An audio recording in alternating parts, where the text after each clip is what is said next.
बड़ी कमाल है दुनिया की फितरत जनाब, यहाँ लोग हाथ थामते भी हैं तो बस ज़रूरत तक। इसलिए मेरा आपसे कहना है, नतीजा सोच कर लिया गया फैसला जिंदगी जीना आसान बना देता है साथियों।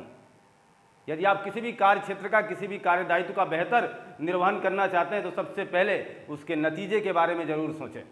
सबसे पहले आप ये निष्कर्ष निकालें कि वाकई में हम जो कार्य कर रहे हैं, हम जहाँ से अपनी पढ़ाई को आयाम दे रहे हैं, जिस प्लेटफॉर्म, जिस मंच से हम जुड़े हुए हैं साथियों, क्या यहाँ से हमारा पूरा निष्कर्ष निकलेगा? क्या हम एक लक्ष्य की तरफ बेहतर ढंग से अग्रसित हो पाएंगे? क्या हम उस लक्ष्य को अचीव कर पाएंगे? ऐसी तमाम मनोकामनाओं को, ऐसी तमाम धारणाओं को पहले ही अच्छे से विचार कर लें साथियों। इसके बाद आप ज़रूरत के समय स्पेंड करें। आज आपको बहुत ही प्यारे से एपिसोड में जोड़ूंगा और एक बहुत ही प्यारी रोचक कहानी आपके सामने रखना चाहूँगा। गुप्त वंश के इतिहास को बहुत ही बेहतर ढंग से मेरा अभिप्राय होगा आपके सामने लाने का। आज ये गुप्त वंश का पहला एपिसोड होगा जो कि वाकई में आपको ये बताएगा कि गुप्त वंश का इतिहास कैसा रहा है, गुप्त वंश का इतिहास हमारे सामने कब आया है और गुप्त वंश ने हमारे भारत के लिए क्या क्या महत्वपूर्ण योगदान किए हैं। गुप्त वंश को आइए समझते हैं बहुत ही बेहतर ढंग से। आज ये इसका प्रारूप बनेगा, ये मान के चलें साथियों। एपिसोड 1, हमेशा मैंने आपसे बताया किसी भी टॉपिक का एपिसोड 1 बहुत ही खास होता है, क्योंकि हम उस समय उसकी पृष्ठभूमि बना रहे होते हैं। जिस अध्याय के बारे में हमें पढ़ना है, सबसे पहले हम उसके बारे में एक परिचय प्राप्त कर रहे होते हैं। ठीक ठाक एक परिचय होगा गुप्त वंश से आपका आज। वो गुप्त वंश जो कि अब आप ईस्वी में चल रहे हैं, कुषाण वंश अभी आप थोड़ी देर पहले जान चुके हैं। वो कुषाण वंश जिसने अंतरराष्ट्रीय सीमा स्थापित की थी, जिसने विदेशों पर आक्रमण किया था। कनिष्क ने चीन जीता था साथियों। कुषाण वंश एक ऐसा शासन सत्ता था हमारे भारत का जिसने सबसे पहले सोने का सिक्का जारी किया था, और शुद्ध सोने के सिक्के जारी करने का भी श्रेय कुषाण वंश वालों को है। लेकिन सर्वाधिक सोने का सिक्का जारी कौन करेगा? ये जो आपके सामने आपके स्क्रीन पर है, गुप्त वंश। ये सारे प्रश्न आपके एग्जाम के दृष्टिकोण से बहुत ही महत्वपूर्ण होंगे। मैं आपको बता देना चाहता हूँ साथियों कि हम लगातार इस मंच से ऐसे कंटेंट प्रोवाइड कराएंगे जो आपके एग्जाम के दृष्टिकोण से बहुत ही महत्वपूर्ण होने वाले हैं। तो गुप्त वंश का इतिहास जो कि मैं मान के चलूँ तो ये लगभग 300 वर्षों का था। 300 वर्षों का जो हमारे इतिहासकार हमसे बताते हैं कि गुप्त वंश का इतिहास लगभग 300 वर्षों तक था, जो कि 240 से लगाकर 540 ईस्वी तक चला। 240 ईस्वी से लगाकर 540 ईस्वी तक चला। फिलहाल हम अब करीब पहुंच रहे हैं आपके धीरे धीरे। इतिहास को बहुत पुराने समय से उठाया था हमने। हम ईसा पूर्व, पाषाण काल आदि तमाम चीज़ों का अध्ययन करके प्राचीन इतिहास में अभी भी आपके साथ बने हुए हैं। प्राचीन इतिहास, हम भारत का प्राचीन इतिहास अब पढ़ रहे हैं वाकई में। और हम अब ईस्वी में पहुँचे हैं और आप देख पा रहे हैं 240 ईस्वी, और आज आप 2023 में जी रहे हैं। 240 ईस्वी से 540 ईस्वी तक ये गुप्त वंश का महत्वपूर्ण सेशन चला है, महत्वपूर्ण सेशन रहा है। और इस पीरियड में इन्होंने क्या क्या किया है, इन सारी बातों पर तो हम चर्चा करेंगे ज़रूर। फिलहाल अभी शुरुआत है ये, अभी इसका एक स्टेज बनाएंगे हम लोग। देखना जरा गुप्त वंश को लोगों ने क्या क्या कहा है। सबसे पहली जानकारी तो हम लोग यहीं अपने मन को देते हैं। देखिएगा, गुप्त वंश को कहने वाले हैं, सबसे पहली बात हमारे एग्जामिनर पूछ भी चुके हैं, किस युग को स्वर्ण युग कहा जाता है? किस युग को स्वर्ण युग कहा जाता है? तो देखना, ये हमारे भारतीय इतिहासकार हैं, राष्ट्रीय इतिहासकार कह सकते हैं, राष्ट्रीय इतिहासकार, या हम इन्हीं को राष्ट्रवादी इतिहासकार कहेंगे। राष्ट्रवादी जो केवल अपने देश के बारे में सोचते हों। इतिहासकार, समझना जरा साथियों, ऐसे इतिहासकार जो हमारे भारत के हों तो कतई कोई भी व्यक्ति, कोई भी पर्सन यदि आपके देश से बिलोंग करेगा तो सचमुच वो अपने राजा का बखान जरूर करेगा। अपने भारत का मस्तक कहीं वो नीचा होने भी नहीं देगा। वो सोचेगा नहीं, ऐसा नहीं हुआ था, जरूर चंद्रगुप्त मौर्य ने यवनों को हराया था, सिकंदर जरूर आया था, लेकिन घनानंद से डर गया था साथियों। ये हमारे इतिहासकार बोलेंगे। लेकिन जो विदेशी इतिहासकार हैं, यवन इतिहासकार हैं, वो ये नहीं बोलेंगे। वो ये कहते हैं कि कि सिकंदर की सेना थक गई थी। सिकंदर हारा नहीं था, सिकंदर डरा नहीं था, सिकंदर की सेना थक गई थी, इसलिए नदी से वापस लौट गई। तो अपने अपने दृष्टिकोण होंगे साथियों, और अपने अपने लहजे होंगे अपने देश की बड़ाई, अपने देश के सम्मान के लिए। तो वही काम है, राष्ट्रवादी इतिहासकारों ने इसे स्वर्ण युग कहा है। क्यों कहा है स्वर्ण युग? क्योंकि समझना, ये सारे प्रश्न पूछे जाएंगे। स्वर्ण युग कह लिया, क्या इससे काम चलेगा? नहीं।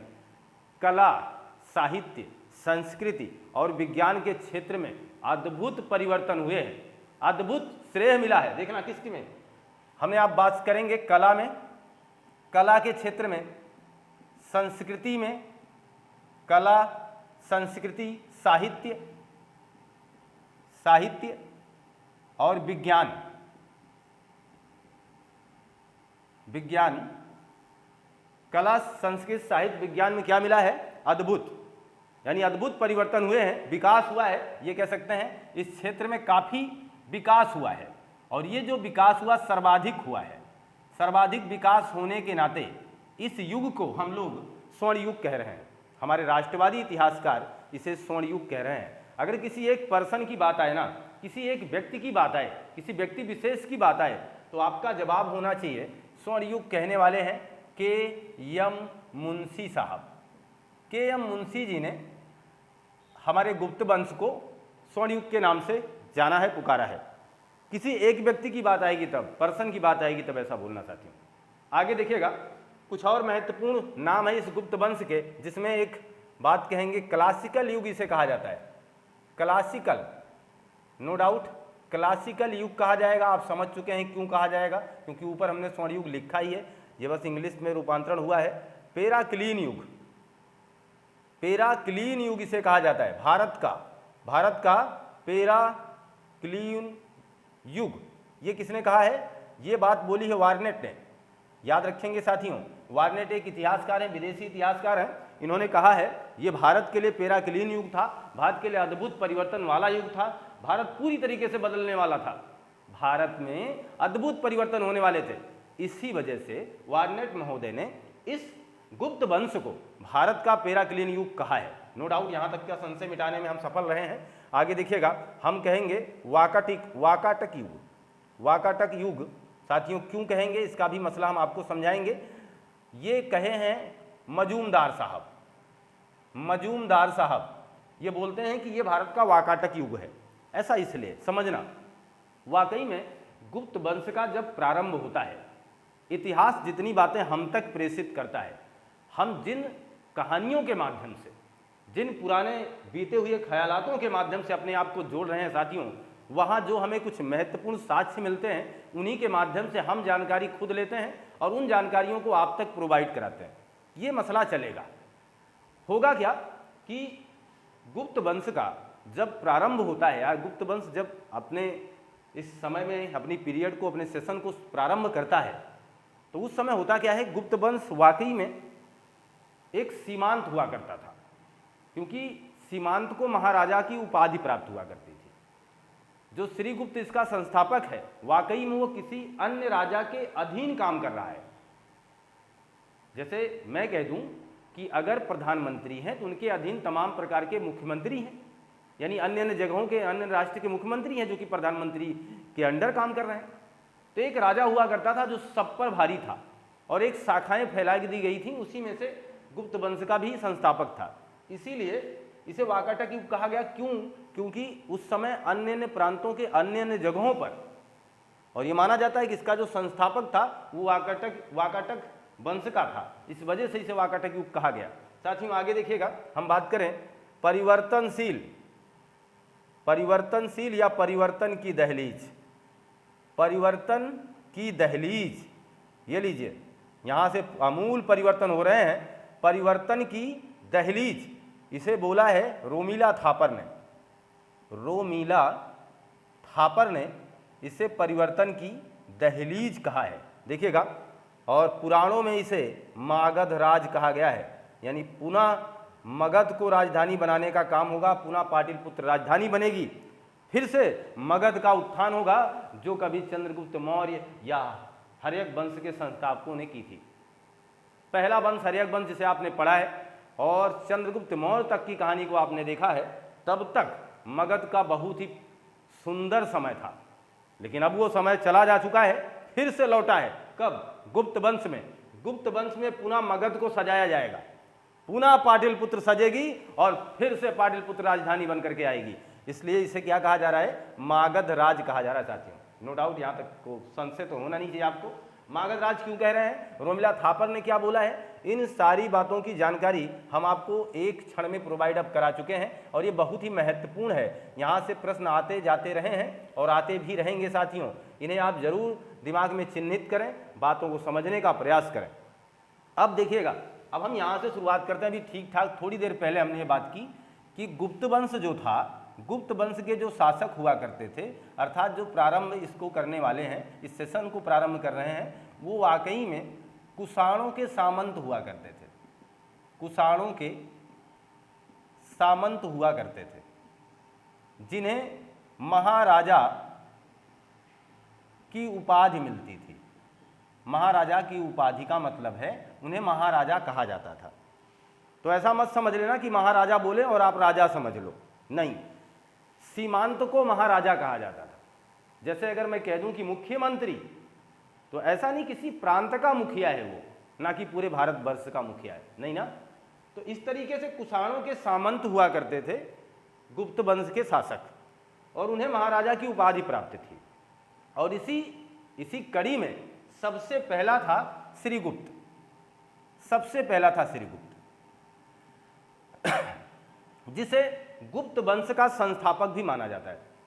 श्रीगुप्त था पहला, जिसे गुप्त वंश का संस्थापक माना गया। साथियों देखिएगा, हर बातों को इंगित किया जाएगा। ये है गुप्त वंश का संस्थापक। गुप्त वंश का है ये संस्थापक। यहां तक की बातें क्लियर हो चुकी हैं। अब श्रीगुप्त के बाद दूसरा राजा आएगा घटोत्कच।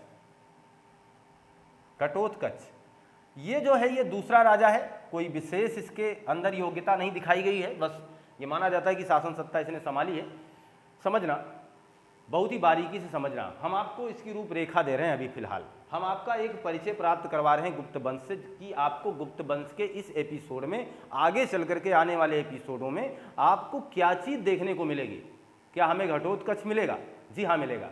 क्या आपको इसके बाद आने वाले अन्य राजा महाराजा मिलेंगे? बिल्कुल मिलेंगे। देखिएगा, श्रीगुप्त, घटोत्कच के बाद आते हैं चंद्रगुप्त प्रथम। चंद्रगुप्त प्रथम, ये देखिए, अभी तक ये लोग सीमांत थे, लेकिन अब सबसे पहले राजा होंगे, इसीलिए इसे कहा जाता है वास्तविक संस्थापक। समझना साथियों, हमने कहा है अब ये पूरी तरीके से पावर में आ गए हैं। अब ये पूरी तरीके से उत्तर भारत पर शासन सत्ता संभाल रहे हैं।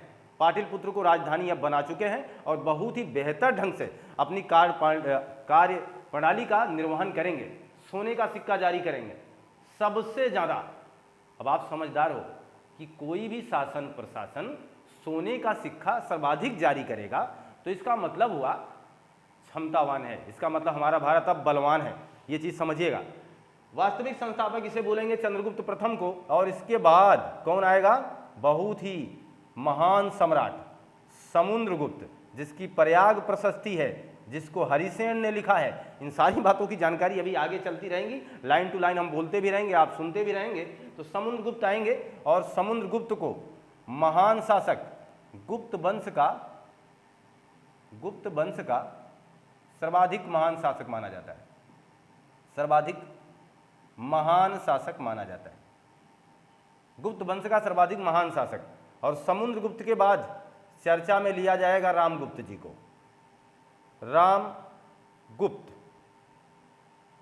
रामगुप्त जी आ गए, कोई खास वो नहीं है। लेकिन इसके बाद देखिए पुनः चंद्रगुप्त आएंगे। चंद्रगुप्त आप सोचेंगे क्या वही? नहीं साथियों, ये दूसरे चंद्रगुप्त हैं, जिन्हें विक्रमादित्य कहा जाता है। जिन्हें विक्रमादित्य कहा जाएगा। इनकी कहानी भी आपने देखी होगी या सुनी होगी। चंद्रगुप्त द्वितीय को विक्रमादित्य कहेंगे और चंद्रगुप्त द्वितीय के बाद कुमारगुप्त आएंगे। कुमारगुप्त फर्स्ट, इसका मतलब कोई अन्य कुमारगुप्त अभी आगे मिलेगा। कुमारगुप्त फर्स्ट आ गए हैं साथियों। और कुमारगुप्त के बाद स्कंदगुप्त आएंगे। स्कंदगुप्त आएंगे, इन्हें ही महेंद्र द्वितीय कहा जाता था। महेंद्र द्वितीय, इन्हें महेंद्रदित्य कहा गया, इन्हें विक्रमादित्य कहा गया। स्कंदगुप्त तक हम पहुंच चुके हैं। स्कंदगुप्त के बाद आएंगे पुण्यगुप्त या पुष्यगुप्त, पुष्यगुप्त। इसके बाद आएंगे कुमारगुप्त, पुनः देखिएगा कुमारगुप्त आ गए हैं, कुमारगुप्त सेकेंड आ गए हैं, कुमारगुप्त सेकेंड। यहाँ तक की बातों को समझ रहे हैं? इस रूपरेखा को थोड़ा सा इधर कर दे रहे हैं हम, आप यहाँ से समझिएगा साथियों। कुमारगुप्त के बाद अगर हम बात करें तो थोड़ा सा ये लाइन इधर कर देना है, देखिएगा ये एरो का निशान है और यहाँ से अब आपको यहाँ से समीकरण इधर दे रहा है। तो कुमारगुप्त तक हम पहुँचे, स्कंदगुप्त, पुण्यगुप्त और कुमारगुप्त के बाद हैं बृहदगुप्त, बुद्धगुप्त या बृहदगुप्त इन्हें कहा जाता था। एक है नरसिंहगुप्त, नरसिंहगुप्त। नरसिंहगुप्त के बाद आ जाएंगे भानुगुप्त, भानुगुप्त। काफी राजाओं ने शासन किया, 300 वर्ष मामूली बात नहीं है। एक है वेन्यगुप्त, वेन्यगुप्त। क्रम को आगे बढ़ा दीजिए साथियों, पुनः इस तरीके का एरो देखिए बना रहे हैं, इसका मतलब इनके बाद का क्रम होगा, ये चीज ध्यान रखिएगा। वेन्यगुप्त के बाद आएंगे कुमारगुप्त थर्ड, लीजिए सेकेंड के बाद थर्ड भी हैं कुमारगुप्त, ये हैं थर्ड वाले। कुमारगुप्त थर्ड के बाद आ जाएंगे लास्ट शासक हैं इसके विष्णुगुप्त जी, ये हैं अंतिम शासक, अंतिम शासक हैं ये। और प्रथम शासक संस्थापक आपके सामने हमने पहले भी इंगित किया है। यहाँ तक का डाउट हम आपको क्लियर करके दे चुके हैं। यानी गुप्त वंश का संस्थापक श्रीगुप्त था और अंतिम शासक विष्णुगुप्त था। ऐसा प्रश्न एग्जामिनर कई बार एग्जाम में पूछते भी रहे हैं, पूछते भी रहेंगे। साथियों देखिएगा, ये जो वंशावली आपको मिली है, ये जो पूरी कहानी आपको हमने दे रखी है, वाकई में ये बात कहाँ की है? प्रभावती गुप्ता। ये साक्ष्य की बात करूंगा, प्रभावती गुप्त या प्रभावती गुप्ता का पूना तामपात्र, पूना तामपात्र अभिलेख, प्रभावती गुप्ता के पूना तामपात्र अभिलेख की कहानी है।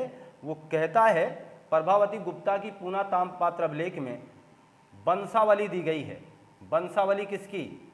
वंशावली गुप्तों की, गुप्तों की वंशावली दी गई है, बताई गई है।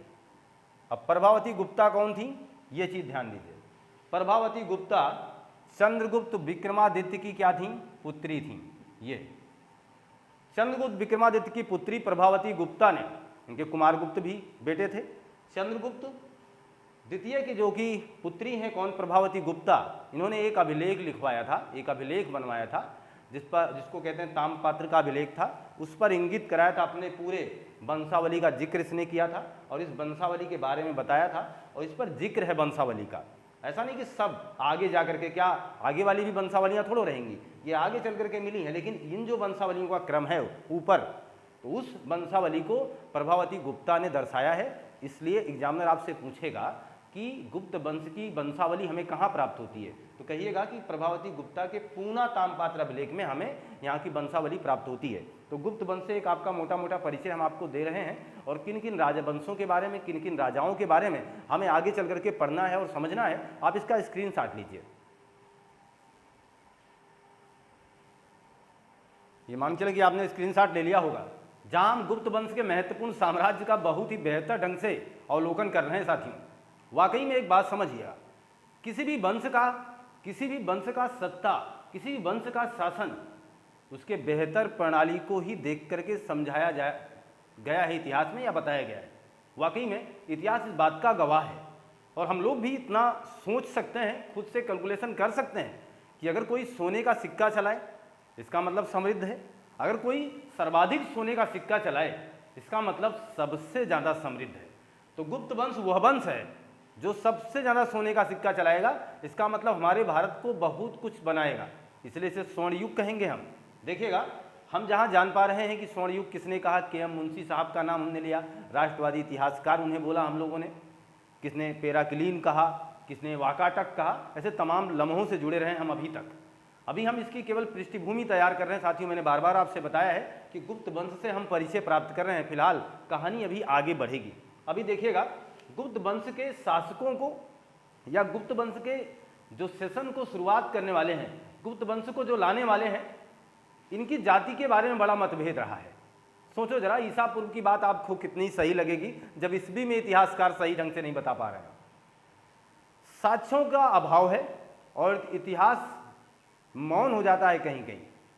हमारे जो इतिहासकार हैं उनके अलग अलग मत हैं। कोई इन्हें क्षत्रिय कहता है, कोई इन्हें ब्राह्मण कहता है, कोई इन्हें वैश्य कहता है और कोई इन्हें शूद्र कहता है। सोचो जरा, हर वर्ग में इन्हें ले जा रहे हैं, इतना ज़्यादा कन्फ्यूजन है। लेकिन हमारे एग्जामिनर साहब हमसे क्या पूछेंगे? यही कन्फ्यूजन पूछेंगे कि किसने क्षत्रिय कहा, किसने ब्राह्मण कहा, किसने वैश्य कहा, किसने शूद्र कहा। इन बातों पर चर्चा करेगा हमारा एग्जामिनर हमसे। देखिएगा, हम उन पर थोड़ा सा अपना वक्तव्य रखना चाहेंगे। तो हम गुप्त वंश के महत्वपूर्ण बात करें तो हमने अभी थोड़ी देर पहले इन्हें कहा था, ये कुषाणों के सामंत थे।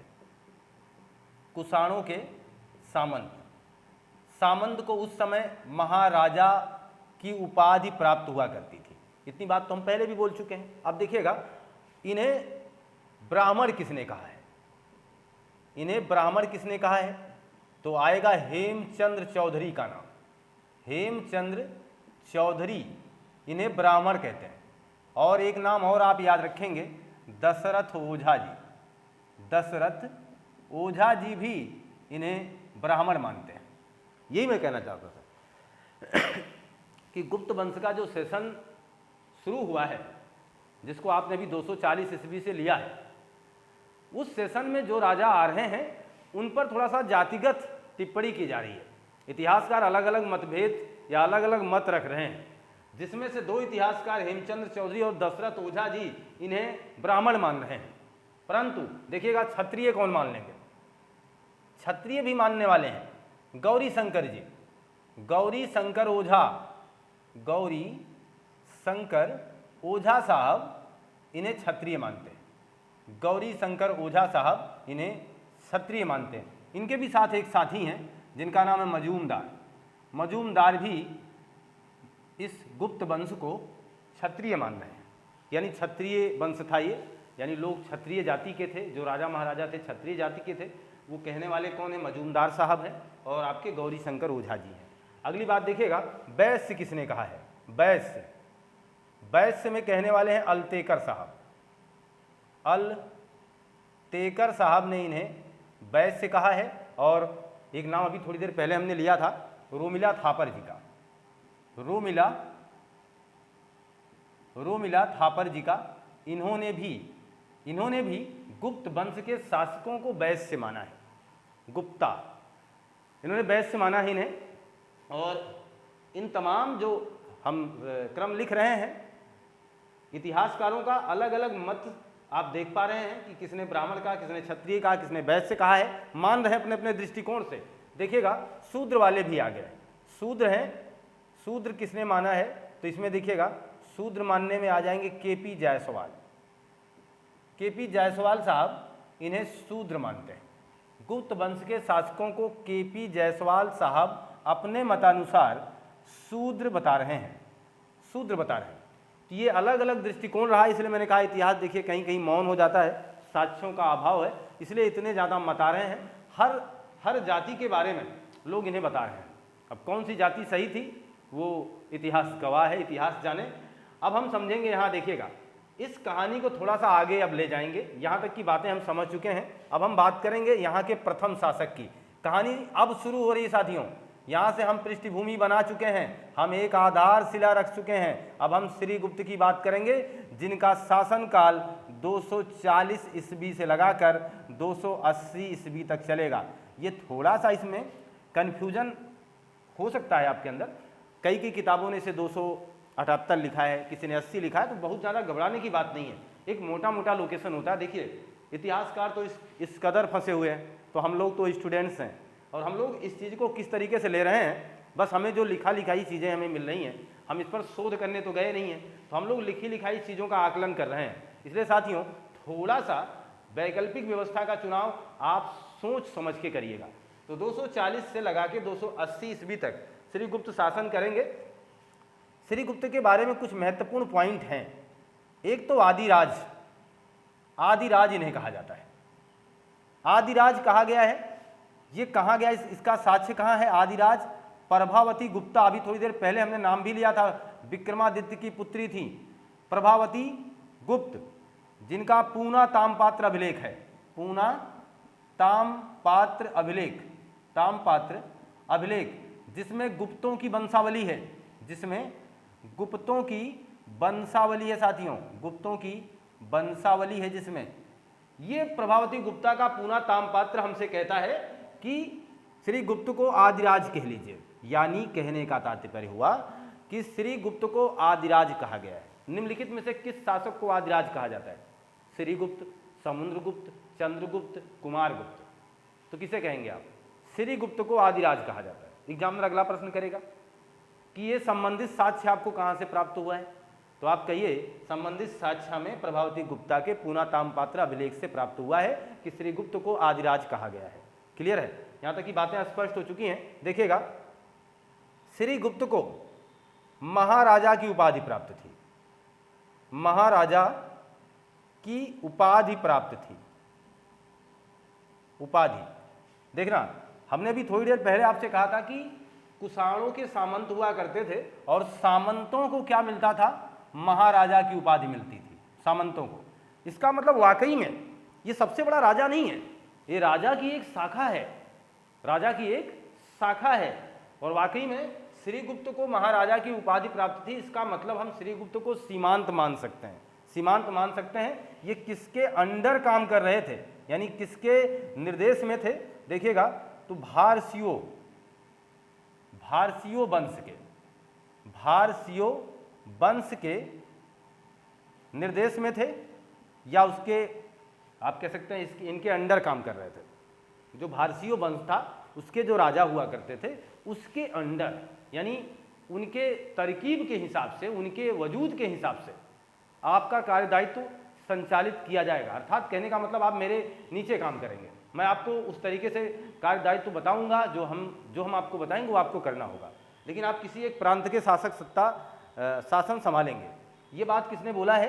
केपी जायसवाल साहब ने। अभी थोड़ी देर पहले जिन्होंने गुप्त वंश को शूद्र कहा था, जायसवाल साहब ने, केपी जायसवाल साहब ने कहा कि श्रीगुप्त को महाराजा की उपाधि प्राप्त थी और वो किस वंश के अधीन थे? तो भारसियो वंश के अधीन थे। ये बात किसने बोली है? केपी जायसवाल साहब ने बोली है।